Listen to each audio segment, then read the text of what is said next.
നാളത്തെ പരിപാടിനെ കുറിച്ചിട്ട് നമുക്ക് അതിൻ്റെ ആളോട് തന്നെ ചോദിക്കാട്ടോ. എന്തിനെ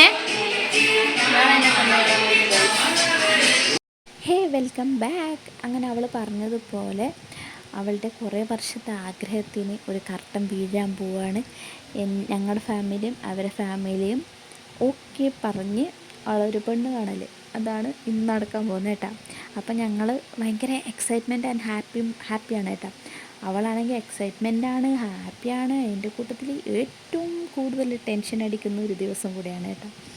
എന്താണെന്ന് വെച്ചെങ്കിൽ ഇങ്ങനെ ചായ കൊണ്ട് കൊടുക്കണമല്ലോ, അങ്ങനെയൊക്കെ ആലോചിച്ചിട്ട് ഭയങ്കര ടെൻഷനായിരുന്നു.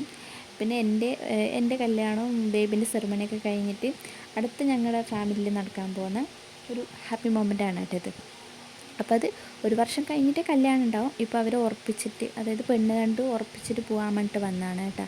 ആൾ അബ്രോഡാണ്. അപ്പോൾ അടുത്ത വാറെല്ലാം കഴിഞ്ഞിട്ട് ആളെ തിരിച്ച് പോകാൻ വേണ്ടിയിട്ട് നിൽക്കുകയാണ്. അപ്പോൾ ഇനിയിപ്പോൾ ഒരു വർഷം കഴിഞ്ഞിട്ടേ തിരിച്ചു വരും. അപ്പോൾ ആ ഒരു സമയമാകുമ്പോഴത്തേക്ക് കല്യാണം ഫിക്സ് ചെയ്യാൻ വേണ്ടിയിട്ടാണ് കേട്ടോ. അപ്പോൾ അതൊന്ന് തീരുമാനിച്ച്, അതായത് കല്യാണത്തിൻ്റെ ഡേറ്റൊന്നും നമ്മളിപ്പോൾ തീരുമാനിക്കുന്നില്ല. ഇപ്പം അങ്ങോട്ടും ഇങ്ങോട്ടും വീടൊക്കെ കണ്ട് ഉറപ്പിച്ചിട്ട് വെക്കാൻ വേണ്ടിയിട്ടാണ്. അപ്പോൾ അങ്ങനെ അവർ വന്നതാണ്.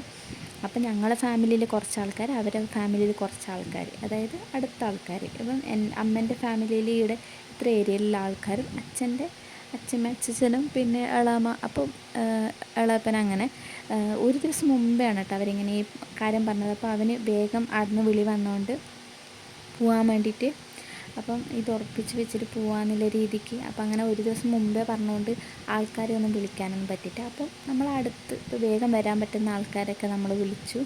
അങ്ങനെ കുറച്ച് ആൾക്കാർ മാത്രമായിട്ടുള്ളൊരു ഫങ്ഷനാണ് കേട്ടോ. അങ്ങനെ അവർ വന്ന്, അപ്പോൾ നമ്മൾ ബൊക്കേൻ്റെ കാര്യമൊന്നും തീരുമാനിച്ചിട്ട് പോയിട്ടുണ്ടായിട്ടില്ല. അപ്പോൾ അവർ വരുമ്പോഴത്തേക്ക് അവർ ബൊക്കൊക്കെ വാങ്ങിയിട്ട് വന്ന്, നമ്മൾ ബൊക്കെയൊന്നും വാങ്ങിയിട്ടില്ലായിരുന്നു. അപ്പോൾ അങ്ങനെ അവർ വന്ന് നമ്മൾ കുറേ നേരം എല്ലാവരുമായിട്ട് സംസാരിച്ച്, പിന്നെ ചായയൊക്കെ കുടിച്ച് എല്ലാ കാര്യങ്ങളൊന്ന് പറഞ്ഞ് ഉറപ്പിച്ച്, പിന്നെ അവർ കുറച്ച് രണ്ടാളും കൂടി കുറച്ച് ഫോട്ടോസൊക്കെ എടുത്ത്, ഫാമിലിയായിട്ട് കുറച്ച് ഫോട്ടോസൊക്കെ എടുത്ത് അങ്ങനെ എല്ലാവരും പരിചയപ്പെട്ടെല്ലാം കഴിഞ്ഞ്, പിന്നെ എന്താ പറയുക, അത്രേ ഉള്ളൂ. അത്രയൊക്കെ ഉണ്ടായല്ലോ. അത്രയൊക്കെ ആ ഒരു കുറച്ച് നിമിഷം. അങ്ങനെ വേറെ കാര്യങ്ങളൊന്നും ഉണ്ടായിട്ടില്ലായിരുന്നു. അപ്പോൾ അതൊക്കെ വഴിയേ വരും കേട്ടോ. ഇനിയിപ്പോൾ അവൻ്റെ വീട്ടിലേക്ക് പോകണം, വീട് നോക്കാൻ പോകണം. അപ്പോൾ അതൊക്കെ ഞാനൊരു വീഡിയോ ആയിട്ട് ചെയ്യുന്നുണ്ട്. അപ്പോൾ അത് ഉടനെ ഉണ്ടാകുമെന്നൊന്നും എനിക്ക് തോന്നുന്നില്ല, കുറച്ച് ലേറ്റായിരിക്കും. അപ്പോൾ അത്രേ ഉള്ളൂ വീഡിയോ. ബൈ.